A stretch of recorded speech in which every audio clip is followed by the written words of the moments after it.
You know what I'm talking about? You went on a date, you went out with that girl, and then she asked you to bring her to the gas station so she could get her favorite food. No, here's what happened. Went out with this girl, known her forever, always been friends. And for some reason, we just decided, like, you know, we played pool or something. And we're like, okay, let's go on some dates, like unspoken. Let's go to Houston. Let's go to Houston. And I'm going to tell you some stuff that's a little graphic, okay? But it's because we're recording. So we go to Houston, and we go to my favorite burger place. You know the place. Yes. And her sister's there, by the way. Her kind of like childlike sister is there. And she starts calling me her spouse.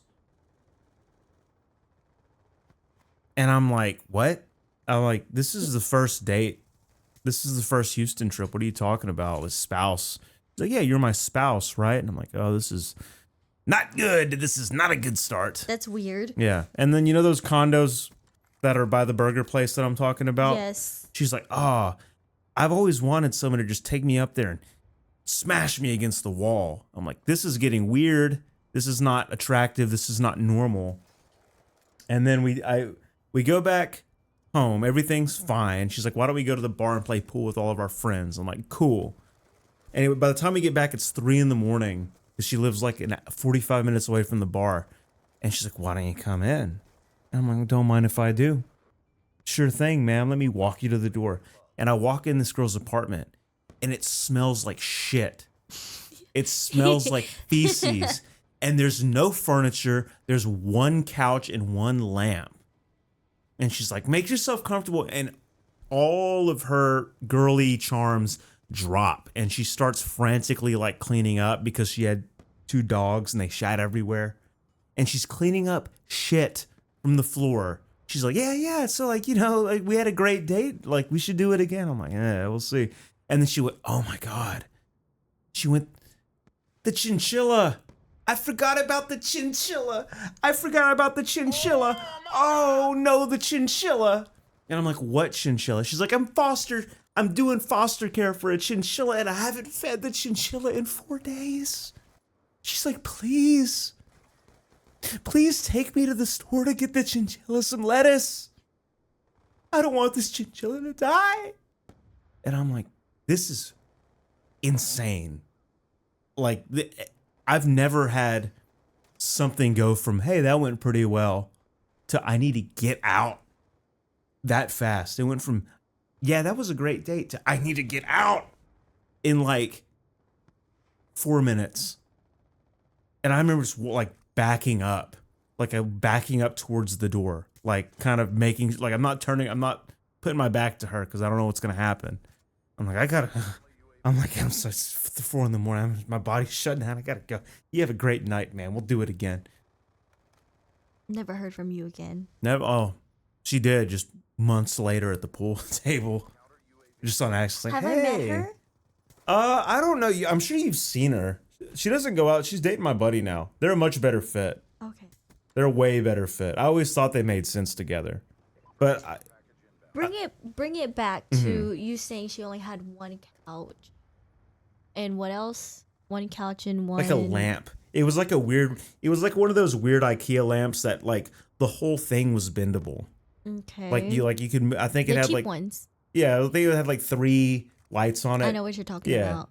Kind of like spaghetti looking. So the reason why I bring that up is because, do you remember when you moved out and I was telling you need to buy furniture? It's forcing you to buy furniture. Mm-hmm. Sounds like you're not going to live like that. Yeah, completely different scenario, yeah. That's not completely different is because completely you're always different. like, a guy can live with like a fold out chair. Da, da, da.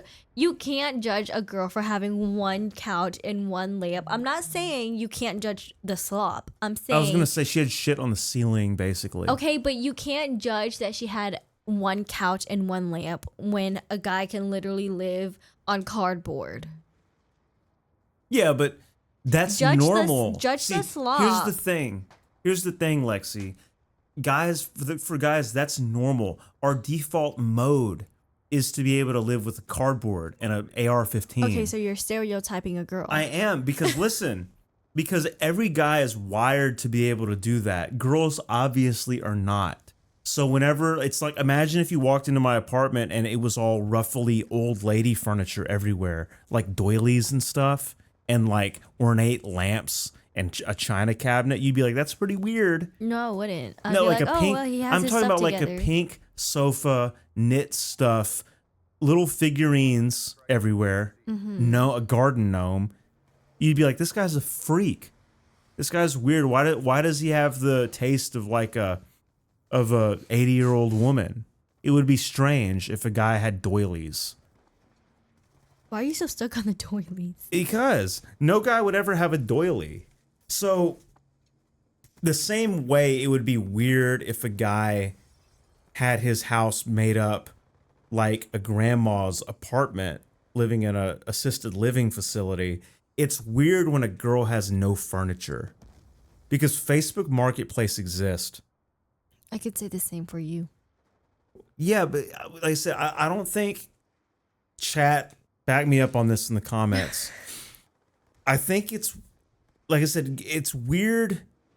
Guys and girls are different in two extreme ways. Guys can live with nothing, girls can't live with nothing. So it's weird when a guy would have too much stuff being like 22 in their first place, especially if it was all old lady stuff. And it's weird, it's a red flag when a girl has no furniture. And I'm not judging, like, because you can get furniture cheap. And this girl had 2 giant designer dogs and a chinchilla that was starving to death. So I know she can get furniture. I know she can get furniture, but she just chose not to. That's weird. What do you think? Like, okay, here, I have a question. I want to know from you, because I don't want to overtalk the whole time. What made her invite me in, knowing that? She knew what was inside. Why would she invite me in on, like, the first date?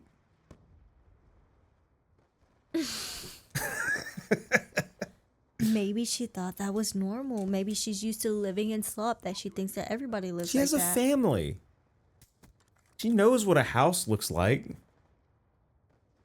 Was she trying to scare me off? Like, because you got to think, let's recap the sequence of events just in case I chop this. So recapping, we went to Houston. She made me shop dresses with her. She called me her spouse. She told me she wanted it against the glass windows of the apartments next to the burger place for everyone to see. She wanted to go to the bar and show me off. This is date 1. What made her think, just in your opinion, you don't have to give facts, what made her think that the best way to tie the knot on this thing was to bring me into her empty, desolate apartment with shit on the walls and ceiling and a starving South American mammal? What do you think the end goal was? Was she trying to get it? Like, what was going on? I think so. How? What's the strategy? Babe, Speculate. I really can't tell you. I really don't know. Because if my room was a mess, maybe have you met her family? Yeah, they're normal. Cuz so I would never invite anybody over if my place was a mess, just because I was raised in that type of environment. If somebody's coming over, you got to clean. And you got to clean your room too, which again, I really never understood, because like, why are they coming in my room? But that's the type of environment I was raised in. Like, if somebody's coming over, you're deep cleaning the house, even though it's going to get dirty in a couple of hours. You're still deep cleaning the house. I always struggled with that idea, but I understand. So I can't tell you. I don't even have the brain capacity for that. I can't figure out. And it's something I've thought about because it struck me so much. Like, as a guy, you're gonna hate me for saying this. As a guy, when you're like 22, 20, 21, 22, you do all this stuff. You got not a bad looking blonde, skinny, good looking girl, and she's calling you your spouse. She's telling you where she wants it. All that stuff just to end in an empty room full of feces. You know what kind of crazy like downfall that is for, I don't know. It boggles my mind. I've had many years to think about this. Now, I haven't thought about it in a while. I'm glad you brought it up because it's something like it got me going because it's crazy. It's insane. Like, what? bad luck. Probably really good luck for me. But it's just like if I took you out when we first went on a date, we went and got a steak. And let's just say I had like my mom was a hoarder and I lived in the garage in her pile of hoarding stuff. And all I have is a mattress and I got a dead cat in there. Like you and me go out, we get a steak, we have a nice dinner, we talk, we hang out on campus. Everything's going well. You like me. What I'm not going to do is bring you to my garage room. I never had a room like that, by the way. But some people, they just lack the awareness. Some people just lack awareness. I guess so. That's probably just something I'll never have an answer to. There's no answer. That's the answer. Some people just lack awareness. Hmm. It happens a lot. That's like that. That's like Parmenides and Plato over there. That's what happened when I read the end of Parmenides. It was like they go through. Socrates is talking to Parmenides, and they go through this crazy deconstruction of Plato's theory of forms. Like Plato has this whole theory. It's a great theory. It's awesome. It's cool. It's probably what reality is. And he goes through the whole argument just for Parmenides to be like, no, your argument sucks. And then Socrates, who's arguing for forms, is like, yeah, I think you're right. And then it just ends. That's like, it left me, when I read that, it made me sick. I got nauseous after I read Parmenides. And it was the exact same nausea I got from this experience with the girl. It's just like, you got a good thing. How did this land in my lap? You know, just to end with, yeah, that sucks. Yeah, you're right. Like what? You know, some people people just have to go through bad experiences. I guess so. You have anything like that?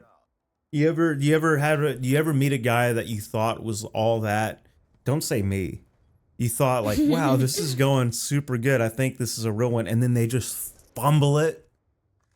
That ever happened to you? No. Not like mess wise.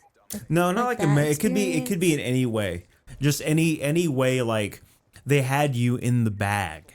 Like things are going well. Oh yeah. Do you remember when it was like I was talking to some guy like maybe a month before we met. And it's going good, you know, cool guy, good looking. You've seen him. Big, bulky, muscular guy. Just no homo, very nice musculature. Yeah. So 2 weeks into like hanging out, he invites me over. Like, let's have dinner. I'm like, yeah, sure. We start cooking, right? He invites his dad over.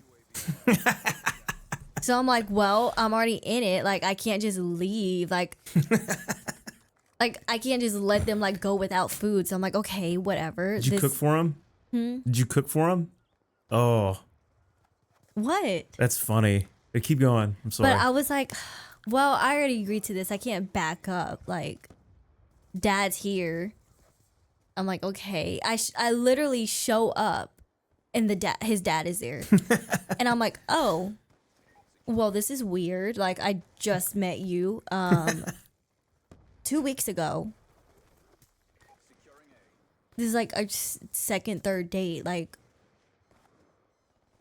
I don't want to meet your dad right now. What? Why not? We've been dating 2 whole weeks, Lexi. We weren't even dating. We were still getting to know each other. Well, dating or not, we've still known each other for 2 weeks. I think you need to meet my father. Anyway, it was just a very weird interaction. It didn't make me like want to like leave, like, you know, like cut him off. But I just thought, I was like, but you know, like white people move past sometimes. I guess so. And I'm like, yeah. I guess, you know, that kind of like made me back up a little bit though. I'm not gonna lie, because I was like, I was not ready for that. I don't want to meet your dad right now. And then like a week later, I just like ghosted him. I'm not gonna lie. So, what you're telling the the 4 people in the audience is that on like the 3rd date, you shouldn't invite your dad. No, you should be pretty well like into the relationship. Like I would say like a month at least. Like know where you guys are at. Was it his dad's house or was it like It his was apartment? his house. It was his house. And I show up and he gave me money to buy groceries. I show up with the groceries and his dad is there. I was like, oh, this is a surprise. Yeah, I wanted my dad here when I popped the question to you. Will you date me? Yeah, I ghosted him like a week later. And then I met you like a few months after. We went on our first date, which I paid for, by the way. Yeah, my dad said to be careful about that. I told him, he was like, he's Suspicious. Like, that's suspicious. And for me, it's like, I've had so many bad experiences with guys like that, where it's like, oh, I paid for your food, now you have to give me something. I'm like, nope, let me get the first hand over. Like, I'm gonna get like first to it. So That's fair. I was like, I'm not owing you anything. But I think maybe almost a year into us dating, he had texted me, and I didn't have his number, and I was like, who's this? And he's like, it's me. Hey, my dad was asking Hello. about you. My dad was like, where's that girl that cooked that good dinner? And It's been over a year. he was like, it's me. And then I was busy doing something, and I had told you about this. I was busy doing something, and he was like, do you want to hang out? And then like maybe 3 to 5 minutes later, he was like, okay, fine, don't answer me. I'm going to bed. And I was like, okay. I'm going to bed. Just think about what you missed out on. Nothing. So, The first night you met my Uncle Jimmy, he pulled out a knife. threatened to like cut my eyeball out. And I was like, well, it would be weird if no one threatened to do that. It's weird. It's freaking weird to me whenever you start dating somebody, like as a guy, and their family doesn't at least threaten to kill you a little bit. It's too like, okay, it's like how, what they must think I'm getting a pretty bad deal if they're not willing to at least threaten to end my life. Yeah, like at least something's wrong once. with you. Yeah. So that made me feel better because your parents weren't resistant enough to me that threw me off. And I was like, this is going to be weird because I feel like no guy wants to just be welcomed into a family unless the guy is a psychopath. There has to be some friction. There's got to be some like, no, please don't take her away from me. Don't That take her away just- from our family. It's That like, just might be your opinion, though. You have a weird thought process. yeah, but it's a sound thought process because if people are like too willing, like just it's like I don't want to be part of any club that would have me. It's like if you're just willing to take me in willy nilly, and I wore like my food delivery driver shirt everywhere. So if you're just okay with your daughter dating me, who by all signals I'm You a know- food delivery driver, and you're just willing to let me come sleep over at You 3 know in what the I morning. think it is? I think my parents are so like my family. They're so like unhinged that when people come around, they try to act normal. Not As in- Jimmy. Not Jimmy. Not Jimmy. Not Jimmy. like- He was like, I love Taylor Swift and I'll kill you. He doesn't love Taylor Swift anymore. But What happened? Was it the political stuff? I think so. Oh, that's what got my uncle too. My uncle came in one day out of the blue, and my uncle has like he's like a dogmatically religious Muslim, but about Trump. Like he has the same way people in countries ran by dictators always have a little framed photograph of the first dictator. He's got a framed photograph of Trump over in his office, like 2 rooms down. And he walks in one day and he's just like, hey, like he interrupts our conversation. He's like, y'all need to pray for Taylor. We're like, Taylor who? He's dead serious. He's like, Taylor Swift. He's like, she's around some demonic people right now, and I think they're winning. And I'm like, man, screw Taylor Swift. Fine, I just throw her to the demon. I don't care. Taylor Swift. And I'm like the one who takes her private jet to the gas station to get Quest bars. That Taylor Swift. No, thank you. So I think your uncle, that's probably what did it for him. Probably. Now that I know him a little bit better. But yeah, because now they're around you and they bust your balls all the time. Yeah, back then it was just him. It was like, back then it was just like, hey, how are you? Yeah. I think a big part of it too is like, you know, that what's that movie that white people are gonna harvest your organs if you're black. Get Out. That's it. That I saw that Get Out movie. And I think that was another signal that's like, if a girl's family is cozying up too much to you too fast, they're probably gonna switch their brains out with you. You know what's so funny? So they're more virile. About like my family, your family? It's completely different vibes. It's like I go to your parents' house and like we're talking about the Bible. We're talking about different scripts. We're talking about Adam and Eve. Not Cain Adam and Steve. Cain and Abel. Like we're talking about like, you know, just Yeah. Old Testament, New Testament. We're talking about like Nephilim. Yeah. And then at my parents' house we're talking about like what happened at Ultra, Freaky Deaky. Yeah, and every 10 seconds your dad says these nuts. These nuts. But yeah, it's good because I worry about the organ harvesting thing because I told you before we had this friend. I've told you about her. She used to eat her own boogers because she liked Coke so much. Oh yeah, And you did tell me. you know, like we all went to, it was my buddy Dylan and me and a couple other people after work. We went to her grandma's house. I think my buddy Brian was there too. And her grandma's house is like super nice, you know, well-to-do white people house, kind of a big house out in the country. But it was like a suburban house. And, you know, grandma was home and she's just like, yeah, y'all do whatever you want. That's cool. And then I ended up getting roofied by this girl. And I remember telling my buddy, I was like, we got to get on. She's like, hey, you want a caffeine tablet? You want a caffeine pill so we can stay up longer? I'm like, yeah. We're all hanging out, having a good time, drinking boxed wine. Why not? Your grandma's cool. I bet your grandma would, you know, cook us something if we all got too hungover off this boxed wine. But then no, she gave both of us roofies while everyone was still over. I was like, what did you? She wanted a piece of you. I think she wanted my kidney. Why would you do that? Why would you roofie somebody with like just casually at a hangout? Like, so this wasn't like a date. There were like 6 people over there. Yeah, people are weird. People are strange. I don't know what they're thinking. It's like, how can you, like, people complain a lot online about like it's so hard, like just from guy land. It's like, why is it so hard to get a girlfriend? Oh God. And then like, Because you do stuff like that. Really? You do weird stuff. Yeah. Really? It's not like the girl that I went out with and the girl that you went out, the guy that you went out with. Those aren't good dating strategies. That's not a good way to find a girlfriend or boyfriend. It might be. All those people need to date each other. I don't get how they don't run into each other.